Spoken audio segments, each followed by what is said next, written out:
ہمارے طب پاکستانی میں مرض کے 6 درجے ہیں، ٹھیک ہے؟ جب کوئی مرض لاحق ہوتا ہے تو ایک ہی طرح کا نہیں ہوتا، بلکہ مرض یا تو شدید ہوگا یا شدید تر ہوگا یا معمولی ہوگا، ٹھیک ہے؟ طب پاکستانی کے اصولوں کے مطابق کوئی بھی مرض اچانک اپنی انتہائی حالت پر نہیں پہنچتا، بلکہ یہ درجہ بدرجہ سفر کرتا رہتا ہے، ٹھیک ہے نا؟ آہستہ آہستہ سفر کرتے کرتے اس مقام تک وہ پہنچتا ہے، ٹھیک ہے؟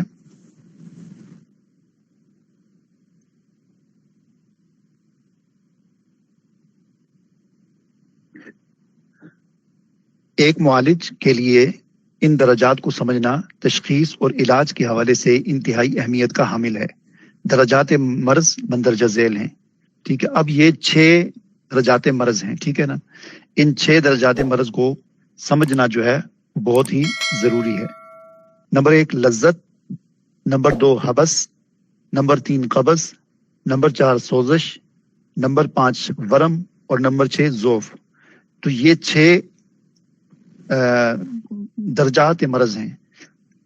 ان درجات میں مرض چلتا ہے۔ مرض کا سب سے پہلا درجہ لذت ہوتا ہے، ٹھیک ہے نا؟ اب آگے ہم پڑھیں گے لذت سے کیا مراد ہے۔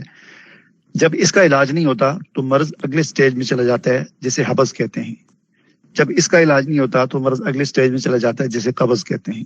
اس کا علاج نہیں ہوتا تو پھر مرض اگلے سٹیج میں چلا جاتا ہے جس کو سوزش کہتے ہیں۔ اس کا علاج نہیں ہوتا تو مرض اگلے سٹیج میں چلا جاتا ہے جس کو ورم کہتے ہیں۔ اور اس کا علاج نہیں ہوتا تو پھر مرض اپنے آخری درجے میں چلا جاتا ہے جس کو ضعف کہتے ہیں، ٹھیک ہے نا؟ تو یہ مرض کے 6 درجات ہیں۔ ان 6 درجات کو سمجھنا بہت ضروری ہے۔ اب ہم آ جاتے ہیں جی ان 6 درجات جو ہم نے پڑھے، لذت، حبس، قبض، سوزش، ورم، ضعف، ان میں سے ہر ایک درجے کو اب ہم سمجھنے کی کوشش کرتے ہیں۔ جب بھی کوئی بیماری پیدا ہوتی ہے تو اس کا پہلا درجہ ہوتا ہے لذت، ٹھیک ہے نا؟ یہ مرض کی بالکل ابتدائی اور خاموش حالت ہوتی ہے۔ اس حالت میں صرف کیفیات، گرمی، سردی، خشکی یا تری متاثر ہوتی ہیں، ٹھیک ہے نا؟ یعنی انسان کو اس حالت میں، یعنی مرض کا یہ جو درجہ ہے خاموش حالت ہوتی ہے، کوئی خاص انسان کو اپنے اندر کوئی تبدیلی محسوس نہیں ہوتی، ٹھیک ہے نا؟ بس معمولی سی کوئی گرمی کے اندر، سردی کے اندر، خشکی کے اندر، تری کے اندر، ان چیزوں کے اندر کوئی تھوڑا سا وہ فرق آتا ہے، اتنی زیادہ کوئی تبدیلی انسان کو محسوس نہیں ہوتی، ٹھیک ہے؟ اس مرحلے میں صرف متعلقہ عضو کے مزاج یا کیفیت میں غیر معمولی تبدیلی آنا شروع ہوتی ہے۔ اسے لذت اس لیے کہا جاتا ہے کہ شروع میں یہ خارش یا ہلکی سی گدگدی کی طرح محسوس ہوتی ہے جو مریض کو ناگوار نہیں گزرتی، بلکہ بسا اوقات رگڑنے یا کھجانے سے سکون ملتا ہے۔ اس مرحلے پر مرض کی علامات اتنی واضح نہیں ہوتی کہ عام آدمی اسے بیماری سمجھے، لیکن پس پردہ عضو کے مزاج میں بگاڑ شروع ہو چکا ہوتا ہے۔ یعنی یہ مرض کی وہ سٹیج ہے کہ جس میں مریض کو کوئی خاص تکلیف بھی نہیں ہوتی، اور مریض کو یہ نہیں پتہ چلتا، بندے کو یہ نہیں پتہ چلتا کہ میرے اندر یہ مسئلہ شروع ہو گیا ہے یا یہ بیماری پیدا ہو گئی ہے۔ تو یہ بالکل ایک ابتدائی سٹیج ہوتی ہے، اور بعض اوقات یہ والی جو سٹیج ہوتی ہے مرض کی، یہ پیدا ہوتی ہے اور ہمارا جسم کا مدافعاتی جو نظام ہے وہ خود ہی اسے ٹھیک کر دیتا ہے اور خود ہی ٹھیک ہو جاتی ہے۔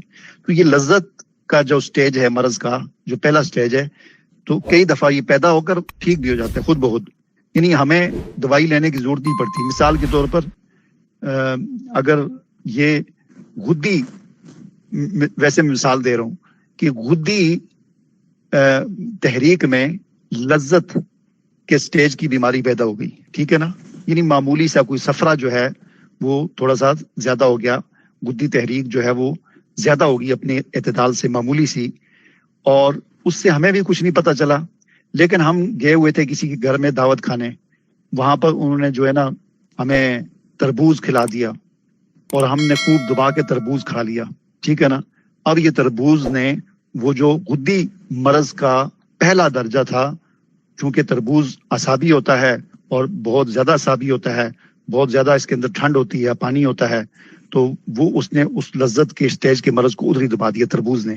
نہ تو ہمیں بیماری کا پتہ چلا اور نہ ہم نے اس کا علاج کیا، یہ ویسے ہی دعوت پہ گئے ہوئے تھے تو علاج ہو گیا خود بخود ہی۔ تو اکثر ایسا بھی ہو جاتا ہے، ٹھیک ہے نا؟ چونکہ یہ پہلے درجے کا مرض تھا تو تربوز جو ہے وہ بھی کوئی دوائی تو نہیں ہے، غذا ہے، لیکن پہلے درجے کے امراض کو عام طور پر، پہلے درجے کے امراض کو عام طور پر غذاؤں سے ہی ٹھیک ہو جاتے ہیں، ٹھیک ہے نا، غذاؤں کی تبدیلی سے ہی ٹھیک ہو جاتے ہیں۔ اب آ گیا جی دوسرا درجہ کہ بالفرض لذت کے درجے میں بیماری کا علاج نہیں ہوا تو کچھ دنوں کے بعد یا کچھ گھنٹوں کے بعد یا جیسے بھی بیماری کی نوعیت کے حساب سے وہ اگلے سٹیج میں چلے گی، اس کو کہتے ہیں حبس۔ جب لذت کے درجے میں مرض کو نہ روکا جائے تو وہ اگلے مرحلے یعنی حبس میں داخل ہو جاتا ہے۔ اس حالت میں اخلاط، یہ جو بلغم سودا صفرا جو ہیں، یہ متاثر ہونا شروع ہو جاتے ہیں۔ لذت کے درجے میں یہ متاثر نہیں ہوتے، ٹھیک ہے نا، بس ان میں تھوڑی بہت ہی کمی بیشی ہوتی ہے لیکن کوئی خاص فرق نہیں پڑتا۔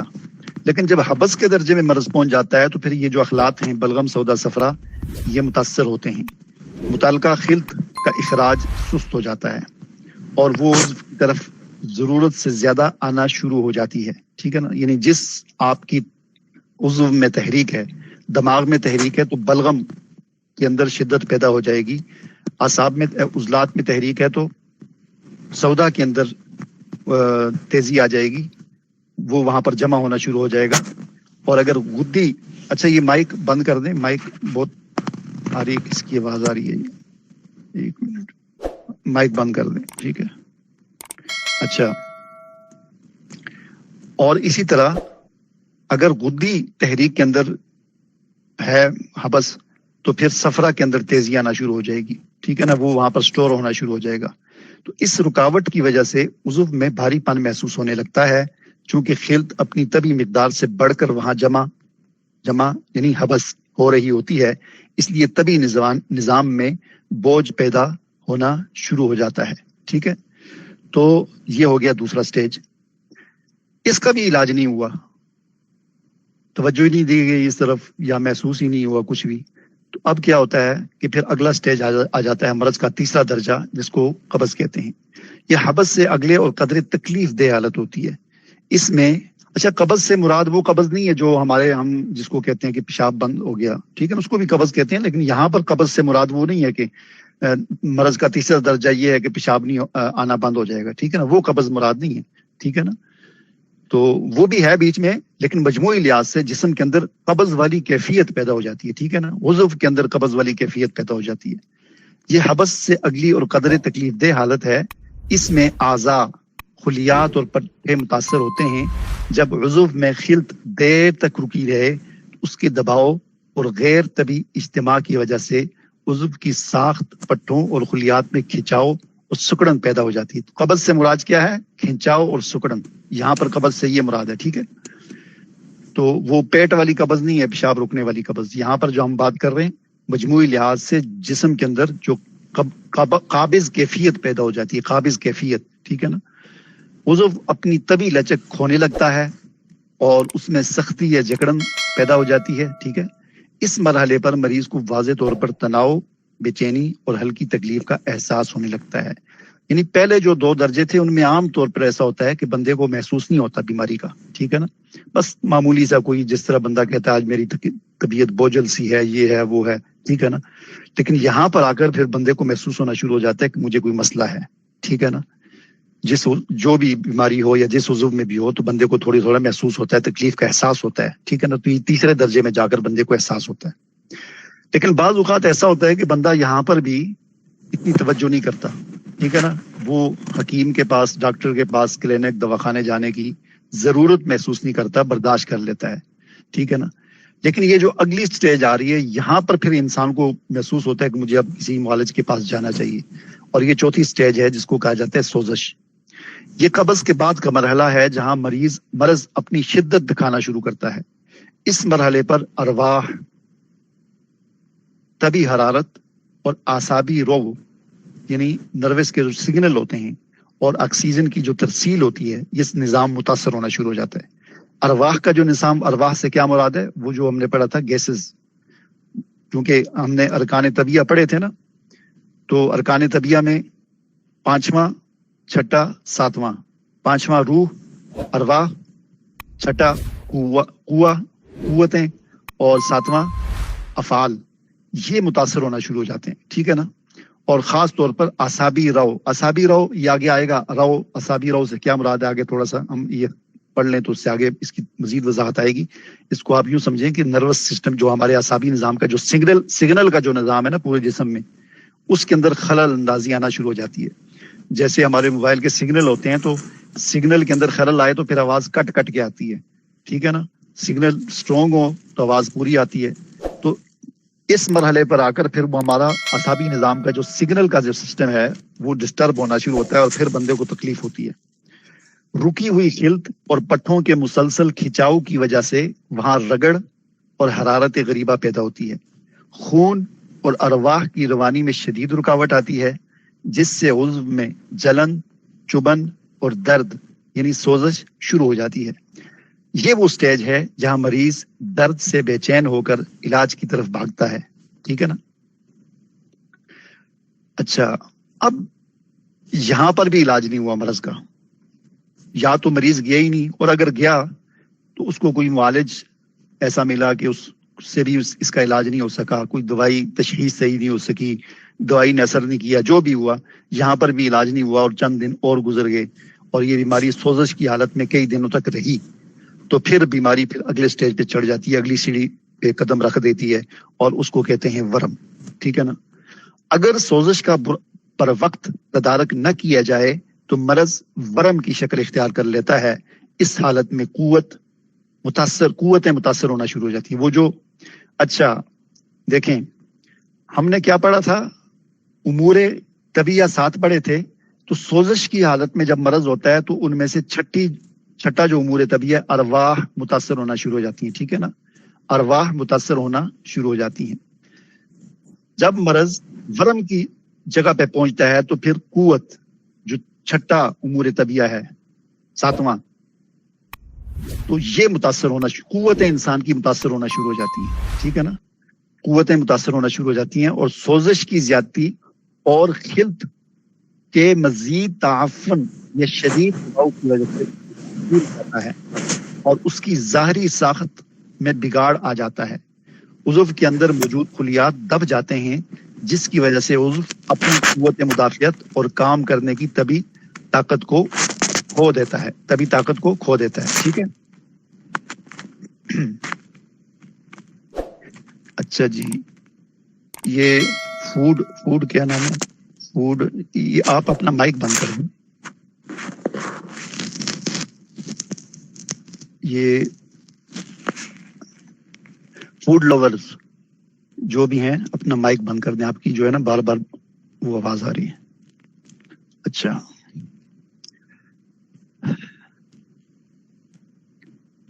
پانچویں ورم ہوگی سٹیج. اس پہ بھی اگر مرض کا علاج نہ ہوا تو پھر مرض اپنے آخری سٹیج پہ چلا جاتا ہے جسے ضعف کہا جاتا ہے. یہ مرض کا آخری سب سے اونچا اور خطرناک درجہ ہے. اس حالت میں افعال, ٹھیک ہے نا, امور طبیعہ کی 7ویں چیز افعال متاثر ہوتے ہیں. تو اب یہ ایک چھوٹی سی ایک اور چیز ہمارے سامنے آ گئی, یہ جو میں نے 3 ریڈ کی ہیں, ٹھیک ہے نا. سمجھ آ رہی ہے بات آپ کو؟ جی ہاں جی, یہ میں نے تین میں نے ریڈ کر دی ہیں. امور طبیعہ ہم نے پڑھے تھے. تو جب مرض سوزش کے درجے میں پہنچتا ہے تو ارواح متاثر ہوتی ہیں. اگلی 2 چیزیں کام کر رہی ہوتی ہیں, انسان کی قوت اور انسان کے افعال فنکشن کام کر رہے ہوتے ہیں. لیکن جب مرض ورم کی حالت میں پہنچتا ہے تو پھر قوتیں متاثر ہونا شروع ہو جاتی ہیں, لیکن فنکشن پھر بھی کام کر رہے ہوتے ہیں. اور مرض جب آخری سٹیج پہ پہنچتا ہے تو پھر فنکشن بھی کام چھوڑ دیتے ہیں. تو انسان کو چلانے والی کیا چیزیں تھیں؟ یہ 3 تھی نا.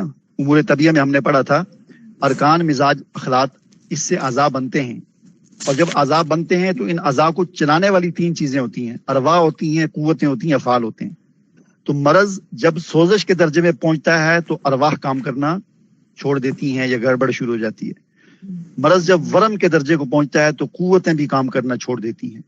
اور مرض جب ضعف کے درجے کو پہنچتا ہے تو پھر افعال اور فنکشن بھی کام کرنا شروع کر دیتے ہیں اور انسان سمجھ لیں کہ بس گیا, ٹھیک ہے نا. تو یہ سمجھنے والی چیزیں ہیں جو میں نے آپ کو بتا دی. اچھا, جب ورم دیر تک رہے یا عضو کی قوت بالکل ختم ہو جائے تو متعلقہ عضو مکمل طور پر کمزور پڑ جاتا ہے عضو اپنا کام کرنا مکمل طور پر چھوڑ دیتا ہے یا اس کے افعال میں شدید نقص آ جاتا ہے، جیسے فالج کی صورت میں پٹھوں کی حرکت کا ختم ہو جانا یا جگر و گردوں کا فیل، ٹھیک ہے نا. اب فالج میں مثال کے طور پر کوئی فالج ہو گیا، کسی کا ایک دھڑ جو ہے نا جواب دے دیتا ہے ایک سائیڈ دائیں والی یا بائیں والی، تو یہ سمجھ لیں کہ یہ وہ آخری سٹیج ہوتی ہے کہ جس میں فنکشن ہی کام کرنا چھوڑ گیا. ہاتھ کا فنکشن کیا تھا؟ انگلیاں ہلانا، بند کرنا، کھولنا، پکڑنا کسی چیز کو. اب وہ ہاتھ پکڑ ہی نہیں سکتا، ٹھیک ہے نا. تو وہ کیا ہے؟ یہ آخری سٹیج یعنی افعال نے کام کرنا چھوڑ دیا، فنکشن نے کام کرنا چھوڑ دیا، ٹھیک ہے نا. تو یہ فالج سمجھ لیں کہ آخری وہ مرض کا آخری سٹیج ہوتی ہے، ٹھیک ہے نا. جس کی بحالی سب سے مشکل اور طویل طلب ہوتی ہے. ان درجات کی درست پہچان ایک کامیاب تشخیص کی بنیاد ہے. اچھا جی، ایک اہم نوٹ ہے یہاں پر، مرض کے 6 درجات کو 6 نبضوں یا 6 تحریکوں کے مقابلے میں نہ سمجھا جائے، ٹھیک ہے نا. یعنی یہ بات یہاں پر یہ ہو رہی ہے کہ 6 جو مرض کے درجات ہیں، اس کا یہ مطلب نہیں ہے کہ جس طرح ہماری 6 تحریکیں ہیں، 1 نمبر تحریک ہے تو 1 نمبر مرض کا درجہ ہوگا، 2 نمبر تحریک ہے تو یہاں پر مرض کا 2 نمبر درجہ. یہ نہیں، یہ 6 درجات ہر تحریک میں ہوتے ہیں، ٹھیک ہے نا. 1 نمبر تحریک کے جو امراض ہیں ان میں بھی یہ 6 درجات ہوں گے، 2 نمبر تحریک کے جو امراض ہیں ان میں بھی یہ 6 درجات ہوں گے، ٹھیک ہے نا. تو ان کے مقابلے میں نہیں ہے، بلکہ ان تحریکوں کے اندر ہیں یہ 6 درجات، ٹھیک ہے. یعنی ایسا نہیں کہ یہ 6 درجات مرض 6 درجات مرض 6 نبضوں کے حساب سے ہیں یا 6 تحریکوں کے حساب سے، بلکہ ہر ایک تحریک میں اس تحریک سے متعلقہ مرض کے یہ 6 درجات ہوں گے. اچھا، اوپر ہم نے ایک بات پڑھی تھی، یہ سوزش میں، کہ جب مرض سوزش کے درجے کو پہنچتا ہے تو اس مرحلے پر ارواح، طبی حرارت اور اعصابی رو متاثر ہوتی ہے. اعصابی رو متاثر ہوتی ہے، اس کی تھوڑی سی وضاحت یہاں پر نیچے دی ہوئی ہے. سوزش کے درجے میں اعصابی رو کا متاثر ہونا. جب ہم مرض کے 4تھے درجے سوزش کا ذکر کرتے ہیں تو وہاں اعصابی رو کا ذکر اس لیے آتا ہے کہ سوزش کے مقام پر خلیات سوج جاتے ہیں اور وہاں رطوبات جمع ہونے کی وجہ سے شدید دباؤ پیدا ہوتا ہے. اس دباؤ کی وجہ سے وہاں موجود اعصاب جو ہوتے ہیں، وہاں پر جو نروس سسٹم ہوتا ہے وہ دب جاتا ہے. یہ اعصاب جو یعنی وہ باریک باریک تاریں آپ کہہ لیں، تاریں جو جسم میں پھیلی ہوئی ہیں اعصاب کی، وہ دب جاتی ہیں. اعصاب دبنے یا رگڑ کھانے کی وجہ سے اعصابی رو یعنی سگنل کا جو سسٹم ہے اس کی طبی روانی میں خلل پڑتا ہے. اس خلل اور غیر طبی دباؤ کے نتیجے میں متاثرہ اعصاب دماغ کی طرف خطرے کی تیز سگنل بھیجنا شروع کر دیتے ہیں، ٹھیک ہے نا. یعنی وہ جیسے ہوتا ہے نا، وہ کسی نے گھر میں سیکورٹی الارم لگایا ہوتا ہے تو اس میں ایک خاص فنکشن ہوتا ہے کہ اس طرح ہو تو پھر وہ الارم بجنا شروع ہو جاتا ہے. تو یہاں پر بھی جب یہ اعصابی رو جو سگنل کا جو نظام پھیلا ہوا ہے، یہ اس کے جو تاریں ہیں وہ دب جاتی ہیں تو پھر وہ تیز تیز سگنل دماغ کو بھیجنا شروع کر دیتی ہیں.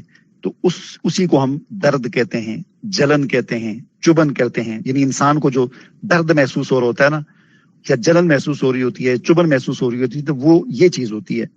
وہ تیز وہاں سے سگنل آ رہے ہوتے ہیں، یہاں پر یہ ہے، یہاں پر یہ ہے، ٹھیک ہے نا. اب انگریزی ادویات کیا کرتی ہیں؟ انگریزی ادویات یہی کام کرتی ہیں کہ وہ ان سگنل کو بالکل بند کر دیتی ہیں. دماغ تک سگنل لاتا ہی نہیں، درد ہمیں محسوس ہی نہیں ہوتا، ہمیں جلن محسوس ہی نہیں ہوتی اور ہمیں چبھن محسوس ہی نہیں ہوتی، ٹھیک ہے نا. جیسے کسی کا آپریشن کرتے ہوئے وہ ایک انجیکشن لگاتے ہیں، پھر انگلی کاٹ دیں، بندے کو محسوس ہی نہیں ہوتا، حالانکہ انگلی وہ دیکھ بھی رہا ہوتا ہے. یا جیسے کہ آپریشن ہوتے ہیں، بعض آپریشن ایسے ہوتے ہیں جس میں بالکل بیہوش نہیں کرتے.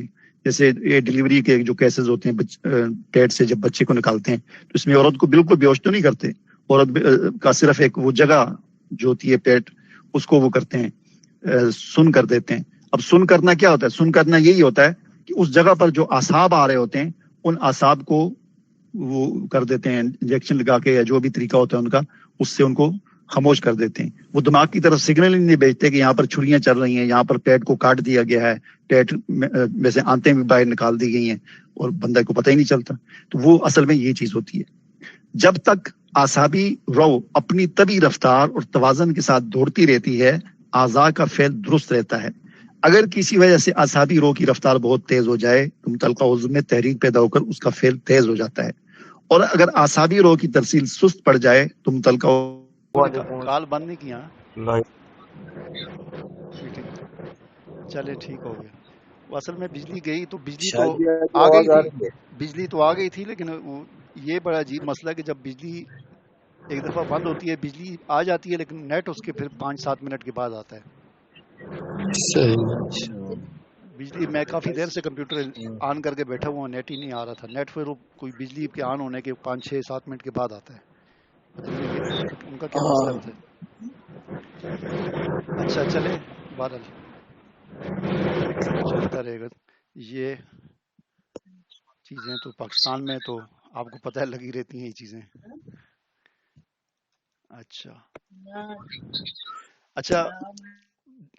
وہ تو ہم نے پڑھ لیا درجات مرض. اب اس کی تھوڑی سی ہم تصاویر دیکھ لیتے ہیں. تصاویر کی مدد سے تھوڑی سی اس کی دہرائی کر دیتے ہیں کہ ہم نے یہ پڑھا ہے کہ مرض ایک کیفیت نہیں ہوتی، بلکہ مرض ایک ارتقائی سفر ہے. مرض کے درجات ہوتے ہیں. پہلے مرض ہلکا سا ہوتا ہے، پھر تھوڑا تیز ہو جاتا ہے، پھر اور تیز ہو جاتا ہے، پھر اور تیز ہو جاتا ہے، پھر اور تیز ہو جاتا ہے. تو ہمارے طب پاکستانی میں حکیم صابر ملتانی رحمہ اللہ نے مرض کے 6 درجے بیان کیے ہیں کہ پہلی سٹیج، دوسری، تیسری، چوتھی، پانچویں اور چھٹی سٹیج. ٹھیک ہے نا؟ تو یہ 6. یہ اسکرین ذرا شیئر کر دیں. اچھا سکرین شیئر نہیں ہے، چلے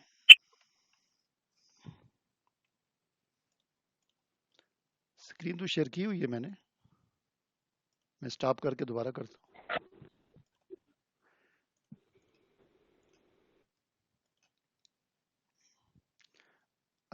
ابھی نظر آ رہا ہے؟ جی جی. اچھا تو مرض کے یہ 6 سٹیجز ہیں، 6 درجات ہیں. ٹھیک ہے نا؟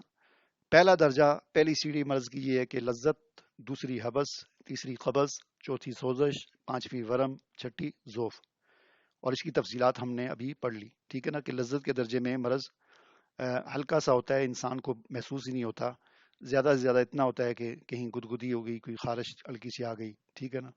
دوسرا درجہ حبس ہوتا ہے، جس میں اخلاط جسم میں جمع ہونا شروع ہوتی ہیں. ٹھیک ہے نا؟ جس خلط میں حبس پیدا ہوتا ہے تو وہ خلط جمع ہونا، سٹور ہونا شروع ہو جاتی ہے. ٹھیک ہے نا؟ اور تیسرا درجہ پھر قبض ہوتا ہے کہ جسم میں اکڑاؤ، جکڑاؤ اور کھنچاؤ جو ہے نا وہ پیدا ہوتا ہے، وہ کیفیت پیدا ہوتی ہے. ظاہر ہے ایک خلط جو ہے بہت زیادہ جمع ہو گئی ہے تو وہ مسئلہ کرنا شروع کر دیتی ہے، تنگ کرنا شروع کرتی ہے بندے کو. پھر اس کے بعد چوتھا درجہ سوزش ہوتا ہے کہ یہاں پر آ کر پھر انسان کو تکلیف ہونا شروع ہوتی ہے اور پھر انسان اپنے علاج کے لیے آگے پیچھے بھاگ دوڑ کرتا ہے. ٹھیک ہے؟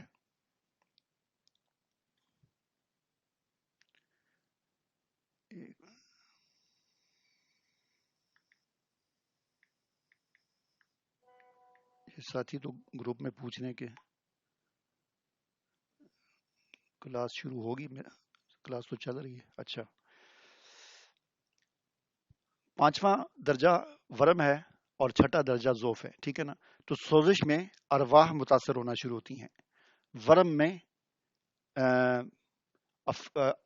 قوتیں متاثر ہونا شروع ہوتی ہیں، اور ذوف میں انسان کے افعال، جو آخری درجہ ہوتا ہے فنکشن، یعنی جسم جو کام کرتا ہے، جس طرح ہاتھ کام کرتے ہیں، پاؤں کام کرتے ہیں، آنکھیں کام کر رہی ہیں، کان کام کر رہے ہیں. تو یہ جس جگہ پر مرض کا حملہ ہوتا ہے تو وہاں پر ذوف آتا ہے، مطلب وہ عضو اپنا کام کرنا چھوڑ دیتا ہے. اس کی مثال جیسے کہ ہم نے فالج کی دی تھی. ٹھیک ہے نا؟ یا اور بھی چیزیں ہو سکتی ہیں. اچھا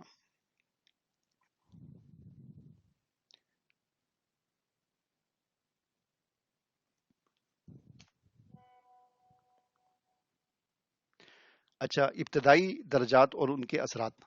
لذت مرض کا ابتدائی درجہ ہے، صرف کیفیات متاثر ہوتی ہیں. حبس اخلاط متاثر ہوتی ہیں، اور قبض میں اعضاء متاثر ہوتے ہیں. ٹھیک ہے نا؟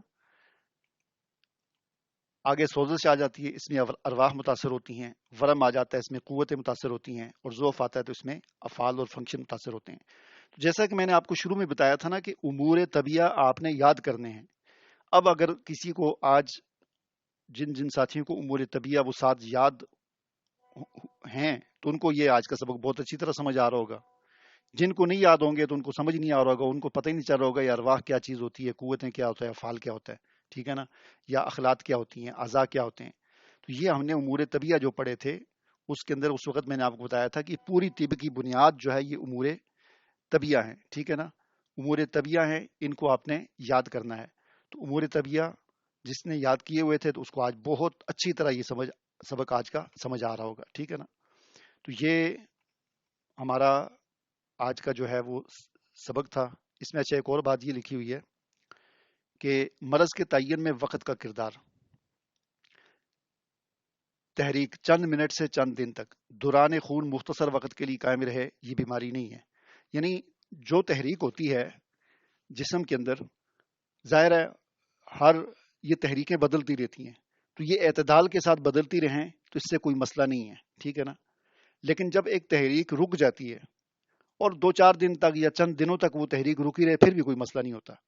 لیکن جب ایک تحریک کئی ہفتوں تک رک جاتی ہے اور اس کی متعلقہ جو خلط ہوتی ہے وہ خلط جسم میں سٹور ہونا شروع ہو جاتی ہے تو پھر مسئلہ بنتا ہے، ٹھیک ہے نا.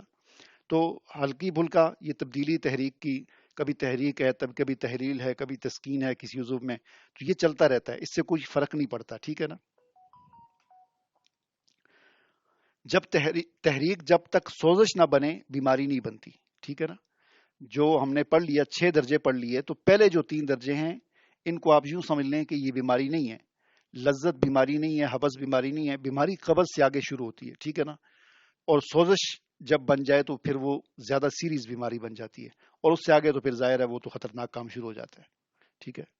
تو یہ اس پورے ایک چارٹ کے اندر یہ 6 درجات کو سمجھایا گیا ہے کہ پہلے لذت اور حبس پیدا ہوتی ہے، لذت پھر اس کے بعد حبس. یہ بیماری کی خاموش دستک اور ابتدا میں صرف کیفیت بدلتی ہے اس میں، ٹھیک ہے نا. ابتدا میں صرف کیفیت بدلتی ہے اور اخلاط کا اجتماع شروع ہوتا ہے جس سے عضو میں بھاری پن محسوس ہوتا ہے اور کچھ بھی نہیں ہوتا. اس سے اگلی سٹیج میں پھر قبض پیدا ہوتی ہے.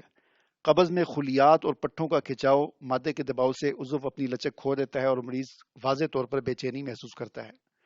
اس سے آگے پھر سوزش آتی ہے 4تھے درجے میں.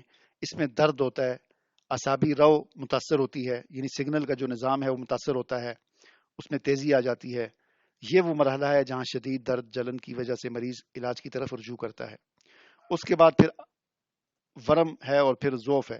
یہ آخری جو 2 درجے ہیں ان میں تو پھر ساخت کی تبدیلی شروع ہو جاتی ہے، کام کی بندش شروع ہو جاتی ہے، عضو پھول جاتا ہے یا سکڑ جاتا ہے اور اپنی قوت کھو دیتا ہے اور بالکل فنکشن ہی کام کرنا چھوڑ دیتا ہے.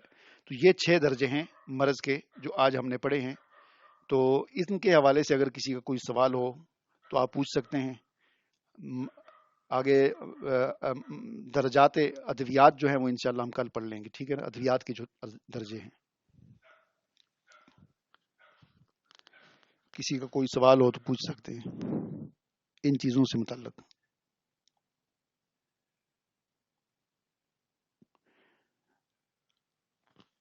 مائک آپ لوگوں کے بند ہیں، کیا مسئلہ ہے؟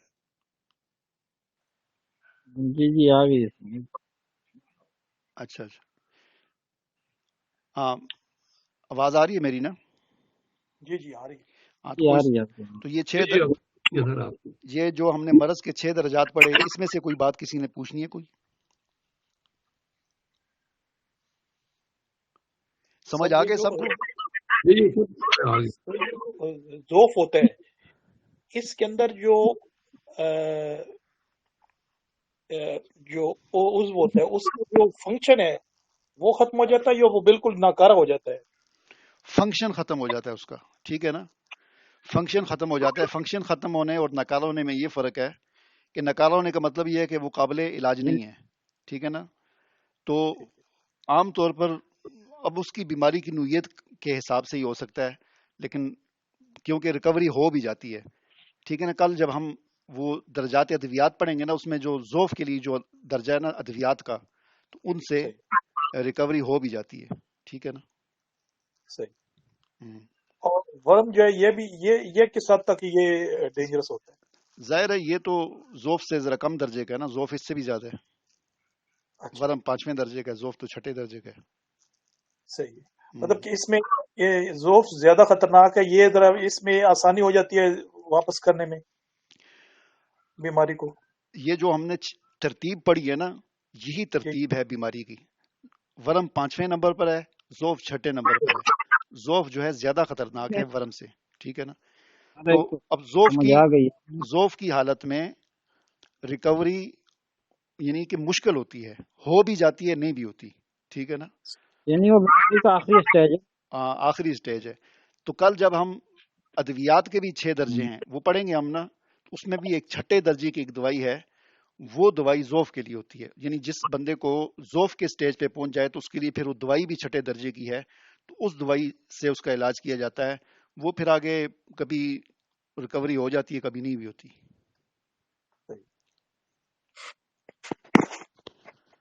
ٹھیک ہے. صحیح. تو میری تو کوشش تھی کہ آج ہی وہ بھی پڑھ لیتے، لیکن چلیں ٹھیک ہے، کوئی مسئلہ نہیں، کل پڑھ لیں گے. ٹھیک ہے نا، کیونکہ ساتھی میرے خیال میں نا کافی سارے چھوڑ کے چلے گئے ہیں، انہوں نے سمجھا شاید کلاس دوبارہ نہیں ہوگی. ہاں میرا خیال ہے وہ انہوں نے یہ سمجھا کہ اب دوبارہ اس کو کریں گے، لنک بھیجیں گے، وہ بس پوچھ بھی رہے. اچھا چلیں کوئی نہیں، کلاس ہماری وہ صرف تصویروں کا معاملہ رہ گیا تھا نا، باقی تو سب نے پڑھ لیا تھا، کوئی مسئلہ نہیں. چلو کل جو ہے نا، کل تصویریں میں دوبارہ دکھا کر اس کی وہ کر دوں گا، دہرائی کر دیں گے، اور پھر آگے ادویات کے درجات پڑھ لیں گے. اس سے بڑی کلیئرٹی آئی ہے جی تصویروں سے، کافی کہنا میں چیزیں کلیئر ہوئی. جی ایک قسم کی وہ آپ نے اس کو ریپیٹ بھی کر دیا، ریوائز بھی کر دیا، ریکیپچولیٹ کیا ہے. ریپیٹ ہو جاتا ہے نا، ریپیٹ بھی ہو جاتا ہے، اور پھر ذرا اس کا ایک ویژول انسان کے دماغ میں بن جاتا ہے نا، تو سمجھ آ جاتی ہے. جی بالکل درست فرمایا. تو پریکٹیکل ہو جاتا ہے. جی. تو اور کوئی مطلب ویسے آپ لوگوں کو کیا محسوس کرتے ہیں، سمجھ آ رہی ہے صحیح؟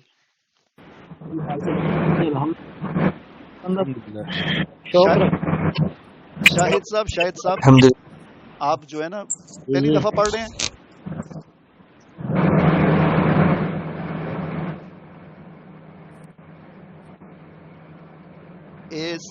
شاہد صاحب آواز آ رہی ہے میری سعودی عرب سے جو ہے؟ جی آ رہی ہے. میں نے کہا آپ نے پہلے یہ طب پاکستانی کے یہ چیزیں پڑھی تھی پہلے کہ پہلی دفعہ پڑھ رہے ہیں؟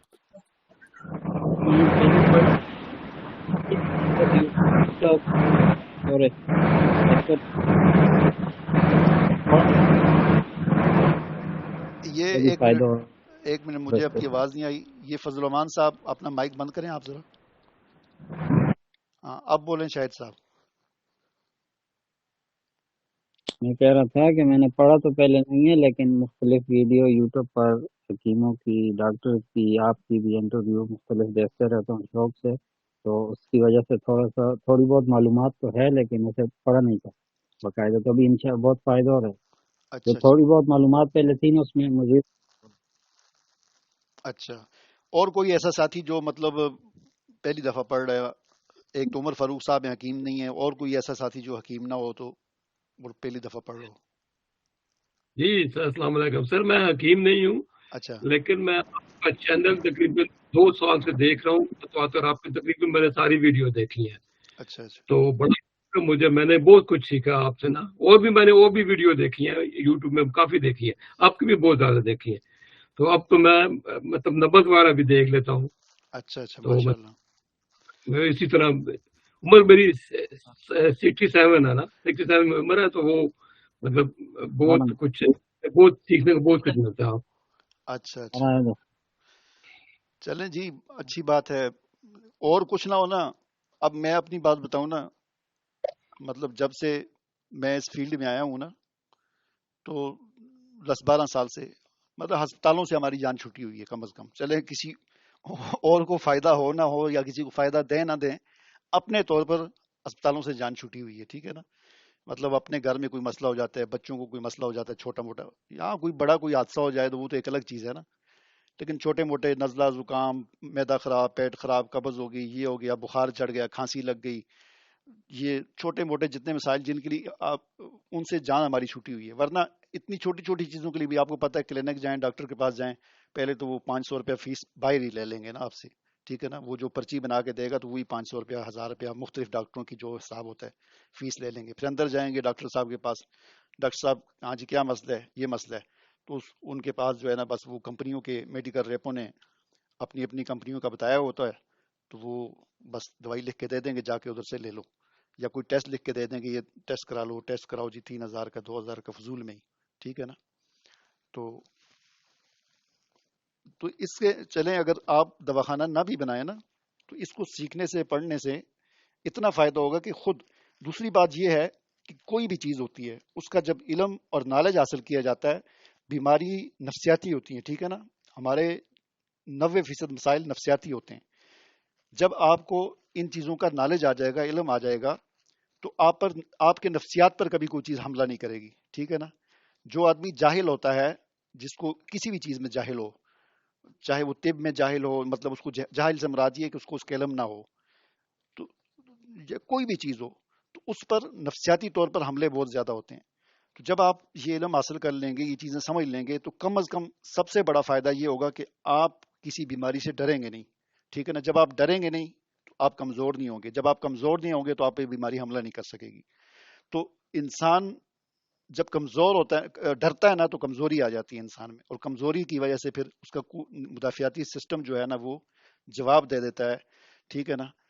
تو یہی وجہ ہوتی ہے کہ جو معالج ہوتے ہیں، چاہے وہ انگریزی ڈاکٹر ہوں یا ہمارے طبیب ہوں، آپ نے دیکھا ہوگا یہ لوگ کم بیمار ہوتے ہیں. کیوں کم بیمار ہوتے ہیں؟ اس لیے کم بیمار ہوتے ہیں کہ ان کے پاس نالج ہوتا ہے اور ان کے اندر گھبراہٹ نہیں ہوتی. علم ہوتا ہے نا، علم سے ایک طاقت آ جاتی ہے، ٹھیک ہے نا. تو عام بندے بہت زیادہ بیمار ہوتے ہیں، ان کے ہلکی سی کوئی چھوٹی سی پیٹ میں گیس بھی ہو جائے نا، تو سوچ کے دماغ میں، یار مجھے پتہ نہیں کیا مسئلہ ہوگا، پتہ نہیں کیا چیز ہوگی، تو وہ جو سوچیں ہوتی ہیں نا وہ اس کو کمزور کر کے ختم کر دیتی ہیں. جبکہ جس کے پاس علم ہوتا ہے اس کو بڑی سی بیماری بھی لگ جاتی ہے نا تو پریشان نہیں ہوتا. تو آپ لوگوں کو یہ پڑھنے سے، سیکھنے سے ضروری نہیں ہے کوئی آپ حکیم بنیں یا دواخانہ کھولیں یا کیا کریں. جو ہیں، جو نوجوان ہیں آپ میں سے، وہ بے شک کریں، آگے 4 سالہ کورس کر کے ڈگری حاصل کریں، سارا کچھ کریں. لیکن نہ بھی کریں تو آپ کو کم از کم یہ فائدہ ہوگا کہ آپ ٹھیک رہیں گے اور آپ کے گھر والے ٹھیک رہیں گے، ٹھیک ہے نا. بہت خوبصورت بات کی آپ نے. جی بالکل بالکل، آپ نے ٹھیک فرمایا. میرے یہاں 3 بچے ہیں، وہ کی میں نفس دے کے ان کو بتا دیتا ہوں کہ کیا ان کو کمی ہے، سردی ہے، گرمی ہے، جو کچھ بھی ہے، ان کو بہت فائدہ ہے. صحیح ہے. پوچھنا تھا کہ آپ کی جو ایپ ہے اس کے اوپر 2 بڑی ابتدائی قسم کی کتابیں ہیں، ایک قاعدہ قانون مفرد اعضاء اور دوسری گائیڈ قانون مفرد اعضاء. تو یہ کیسے ہیں؟ کیونکہ آپ نے جو ریکمینڈ کیا بک تعارف قانون مفرد اعضاء جو ہے یاسین دنیا پوری سے، تو یہ 2 کیسے؟ وہ کیوٹ ڈائٹ اس طرح کچھ ہے کتاب ہے کہ نا، وہ گائیڈ مفرد اعضاء. اچھا گائیڈ مفرد اعضاء، اچھا گائیڈ، وہ ان کی کیا کہتے ہیں، وہ ایک حکیم صاحب ہیں سروردی، اس طرح کوئی نام ہے اس کا، ان کا ادھر گجرات سائڈ پہ ہیں، سروردی صاحب، ان کی نا. جی اچھی کتاب ہے وہ بھی. لیکن وہ بھی اصل میں نا، کوئی بھی جب علم، وہ بنیادی کتابیں ہیں نا. اب میں جو آپ کو پڑھا رہا ہوں، میں بھی بنیادی چیزیں آپ کو پڑھا رہا ہوں، اس کتاب میں بھی بنیادی چیزیں ہیں. تو بنیادی چیزیں نئے بندے کے لیے ہوتی ہیں. جب نیا بندہ بنیادی چیز پڑھ لیتا ہے تو پھر اس کو اصل جو ماخذ ہوتا ہے نا وہ پڑھنا چاہیے. اب اصل ماخذ کیا ہے؟ اصل ماخذ حکیم صابر ملتانی رحمۃ اللہ علیہ کی کتابیں ہیں. نیا بندہ ان کو پڑھتا ہے تو سمجھ نہیں آتی ان کی کتابیں. اب کلیات صابر آپ پڑھیں تو ہم بھی پڑھتے ہیں، بور ہو جاتے ہیں. اس میں اتنی ڈیٹیل، اتنی تفصیل ہوتی ہے ایک بات میں کہ بندہ بور ہو جاتا ہے پڑھ کے. تو خاص طور پر پھر نیا بندہ پڑھے تو نئے بندے کو تو بالکل ہی سمجھ نہیں آتی، ٹھیک ہے نا. تو یہ بنیادی چیزیں جب پڑھ لیتا ہے بندہ تو پھر اس کو آگے سمجھ آنا شروع ہو جاتی ہے، ٹھیک ہے نا. تو یہ بنیادی آپ پڑھ کے اس کے بعد پھر تعارف قانون مفرد اعضاء پڑھیں، حکیم یاسین صاحب کی کتابیں پڑھیں. اس کے بعد پھر آپ جو ہے نا کلیات کو پڑھیں، کلیات کی 2 جلدیں جو ہے نا ان کو پڑھیں. تو پھر جو ہے نا ساری دنیا جو ہے نا اس علم کی کھلتی ہے. پھر ان کا ایکسپریشن بہت اچھا ہے، بہت اچھا، کیا ان کا انداز بیان جو ہے صابر ملتانی کا. جی وہ اصل میں بہت ڈیٹیل میں چلے جاتے ہیں نا. کسی بھی ٹاپک کو جب شروع کرتے ہیں تو اس کی بہت ڈیٹیل میں چلے جاتے ہیں. بالکل صحیح. وہ کمپیریٹو اسٹڈی بھی کرتے ہیں، اور جو طب یونانی، اس کے بعد کیا کہتے ہیں، یہ جو ان کا لفظ ہے فرنگی طب، بایو کیمک، اور ساری چیزوں کو وہ کیا ہے تقابلی جائزہ لیتے ہیں. جی تو چلیں ٹھیک ہے، پھر اجازت دیں، انشاءاللہ کل پھر ملتے ہیں. ٹھیک ہے، السلام علیکم. وعلیکم السلام ورحمۃ اللہ وبرکاتہ.